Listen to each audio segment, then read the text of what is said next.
বাংলাদেশ বিদ্যুৎ উন্নয়ন বোর্ডের 587 পদে একটি বড় সার্কুলার প্রকাশিত হয়েছে, যে যাবৎকালে একটি বড় সার্কুলার হিসেবে বিবেচিত। ঠিক আছে, আমি এই ভিডিওতে আলোচনা করব এবং কত টাকা ফি, কবে আবেদন শুরু হবে এবং শেষ হবে বিস্তারিত এই ভিডিওতে। তো বাংলাদেশ বিদ্যুৎ উন্নয়ন বোর্ডের অধীনে রাজস্ব খাতভুক্ত এটি সরকারি একটি চাকরি। তো এখানে লেখা আছে যে অস্থায়ী ভিত্তিতে জনবল নিয়োগ হবে, কিন্তু এটা আসলে অস্থায়ী প্রতি সরকারিতে লেখা থাকে, কিন্তু এটি 2 বছর পর 1 বছর পর নিয়ম অনুযায়ী স্থায়ী হয়ে যাবে। ঠিক আছে, এটা নিয়ে চিন্তার কোনো বিষয় না। শিক্ষাগত যোগ্যতা হতে হবে এইচএসসি বিজ্ঞান অথবা সমমানে ডিগ্রি থাকলেই এখানে আবেদন করতে পারবেন। প্রথম বিভাগে 3 পয়েন্ট এবং দ্বিতীয় বিভাগে 2 থেকে 3-এর মধ্যে হলে এখানে আবেদন করতে পারবেন।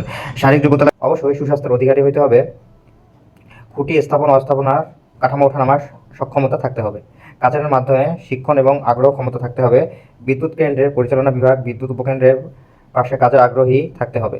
শিক্ষা প্রতিষ্ঠানে বিএনসিসি, স্কাউট অথবা এই টাইপের যেগুলো ক্রিয়াকর্ম রয়েছে সেগুলোই অগ্রাধিকার বেশি পাবে।